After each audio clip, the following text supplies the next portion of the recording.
Hey guys, welcome to today's comp makeup tutorial. So what you'll need is listed right here. Most things I'm sure you'll have around the house. Anything you don't have, you can just pick up from Priceline. So first step of your makeup is primer. Primer will just ensure that your makeup stays on all day long and doesn't move around too much. It'll also help to smooth out your skin or hydrate your skin if you have dry skin or oily skin. Primers can combat that. So just rub that all over your face, and then we're up to step 2, which is foundation. So I like to use a beauty blender and whatever foundation I have around the house. I'm using Too Faced Born This Way foundation today.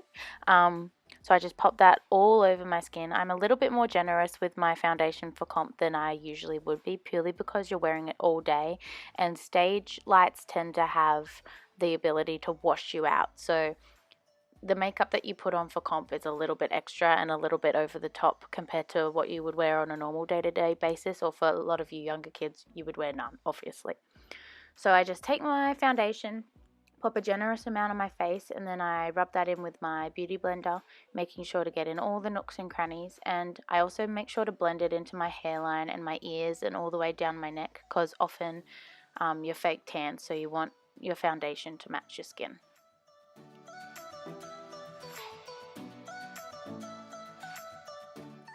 So step 3 is concealer. So what I like to do and find the most effective is taking a concealer 1 to 2 shades lighter than my foundation color. And I pop this under my eyes in an upside down triangle shape, because this helps to open up the eyes and make you look more awake, which we all know we need on comp day because goddamn they're long days. Then I place the same concealer on my chin, the center of my forehead, and the bridge of my nose, because this accentuates the face's natural contours and the high points of our face, which is what we want, because as I said, the lights tend to wash people out, so we don't want to look like 2D pancake faces with no dimension. So I just took the same beauty blender I used for my foundation to blend that concealer in. And then I took a concealer that's the same color as my foundation, and I used this to cover up any blemishes I have. So Mount Everest was growing on my chin and in between my eyebrows, so that's what I was concealing today. Now step 4 is to powder. Now powdering might just be the most important step in keeping our makeup locked in and on all day. Especially for oily skin people like me, this is a key step in making sure that your makeup doesn't move. So I take my beauty blender and I actually pop this in my powder, and I use this to powder my T-zone, because your T-zone tends to be the oiliest part of your face. Then I'll just take my brush and I'll use this to powder the rest of my face, being quite generous with the powder, as I said, because it helps to keep your makeup on all day. We do not want to be sweaty and come off that comp floor and look like melted crayons, because that is not a good look.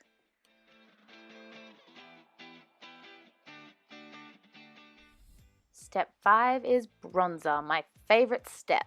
So taking whatever bronzer I have, I like to use Hoola Bronzer by Benefit. I take a small fluffy brush and I use this to carve out the hollows of my cheek. So if you suck your lips in, do a little duck face, that'll show you the hollows of your cheek, and you just want to pop, I'd say a generous amount. It looks a little bit scary at first, but we'll blend it out later.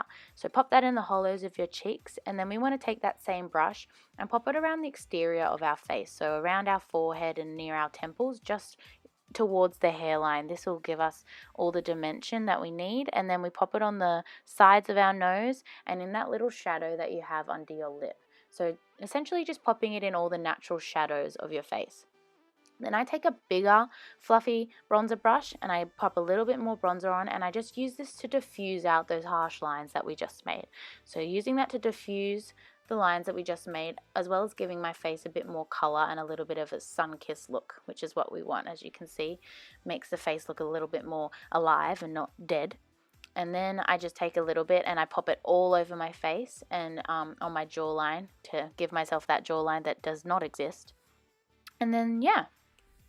So step 6 is blush. So just taking any blush really. I like to take like a flesh pink color with a round top brush, and then I just smile, and then I pop this on the apples of my cheeks, and then I drag that outwards on top of the bronzer that we've just applied. And this just gives our face a little bit more color, a little bit of a glow, and I like to put a little bit on the tip of my nose as well. Step 7 is highlighter. This is where we get to make ourselves look like a bit of a disco ball, which I love. So I like to take a goldy color reflect highlighter. Silver ones tend to look a bit funky as it's cool tone and our face is a naturally warm tone. So I like to take a warmer tone highlighter, and then you just pop this on all the high points of your face where light would naturally hit it if you were to step out into the sun during golden hour. So that's your cheekbones, the high points of your forehead, the center of your nose, your cupid's bow, and your brow bones is where I like to put it. It's just a fun step I like to include, and I think it looks really pretty. Step 8 is eyebrows. Now, I wouldn't call this an essential step for everyone. If your eyebrows are quite visible after you've done all the previous steps, then I wouldn't worry about it. But some people have quite thin, quite sparse eyebrows, so this can be a good step for you just to redefine your eyebrows and make them visible. We don't want to look like we've shaved our eyebrows off or we don't have eyebrows, because you're meant to have eyebrows. So I just like to do this because my eyebrows are a bit patchy and they're both like two different eyebrows. So I just like to carve them out a little bit, give them a bit more definition, make them look more similar, more like twins, not cousins. And then once I've done that and I'm happy with the shape, I'll just take a clear or brown brow gel. I like to use the Maybelline one, and I just use this to keep my eyebrows in place and make them look nice and sleek. This will ensure that they don't move around throughout the day and end up looking like caterpillars. We don't want that. Step 9, eyeshadow base. Now, people might think this is a silly step, but this is actually the key to making your eyeshadow look super vibrant. Everyone always asks me how I get my eyeshadow looking so colorful and vibrant, and this is how I do it. I always apply an eyeshadow base, whether that's just a liquid eyeshadow or you can even just use concealer. You just need some sort of tacky base that the eyeshadow can stick to, and this is going to help to make it super duper opaque. Step 10 is eyeshadow. Now I'm actually going to do a tutorial dedicated to this step, but today we'll just go through it quickly. So obviously I've put on my eyeshadow base, and when I put on that eyeshadow base, I actually use that to carve out where I want my eyeshadow, kind of like a stencil almost. And then you put your green on the outside and your white on the inside. So I like to take a small fluffy brush and I dip that in the green, and I use this to carve out the outer edge all the way to the center, and then I stop. So green from the outside to the center of my eye, and then I stop, and then I go and take the other side of that same brush and I dip it in the white, and then I do the same thing from the inner corner to the center, and then again from the inner corner to the center. And then the key step is to take your finger. Your finger is the thing that makes all the color come out and makes it super duper opaque. So I take my fingers and I do the same thing again. Put all the green in from the outer corner into the center, and then the white from the inner corner to the center, and then I take both fingers and I kind of just use that in the center to diffuse the two colors together, and that gives it that gradient effect. You don't want a harsh line in the middle. It's like greens on one side, whites on the other. We want them to blend seamlessly. So using your fingers, once you've done the eyeshadow portion, you want to kind of rub that in the middle, and that diffuses the two colors together and makes it look super nice.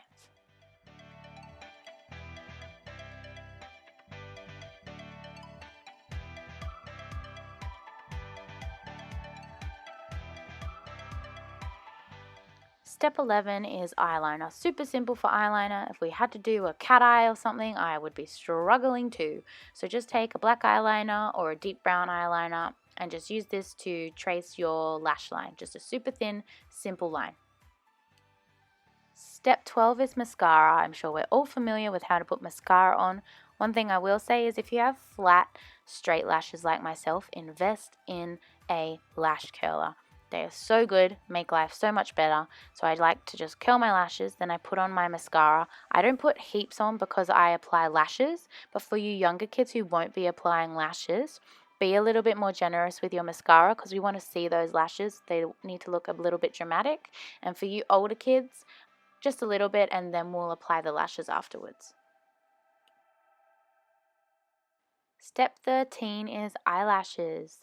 I'll do a step-by-step, more in-depth tutorial alongside the eyeshadow tutorial, but for now this is just a little sneak peek.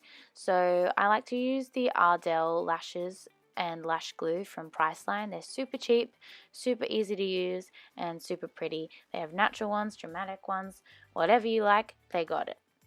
So you just take your lash glue and you pop that along the entirety of the lash band. Then you give it a little bit of time, give it a blow. You want to wait for it to be sticky and tacky. You don't want it to be wet. When it's still wet, it becomes a whole gluey mess, and we don't want that. So wait until it's sticky and tacky. Then you kind of align the center of the lash with the center of your eye. So I like to line it up with my pupil. Then I pop it on, and then I take my tweezers and I use them to, I guess, squish my natural lashes and the fake lashes together. You want to kind of blend them together. You don't want to see the difference between the two. And then I do the same with my fingers. So I take my fingers and I press along my lash line to make sure that the lashes are secure and blended with my natural lashes. And then you just do the same on the other side. So take your lash glue, apply it on the lash band, give it a blow, give it some time to get sticky and tacky, place it on the center of your eye in line with your pupil. Then use your tweezers to make sure it's in place and in the right spot. Squeeze your lashes together, your natural ones with your fake ones. Make sure that it's along your lash line. You don't want it halfway up your eyelid. That's going to look a bit funky. And yeah, super easy. Step 14 is just to apply our bottom mascara. So with the same mascara you use for your top lashes, just apply that to your bottom lashes. Again, a step I think we're all very familiar with.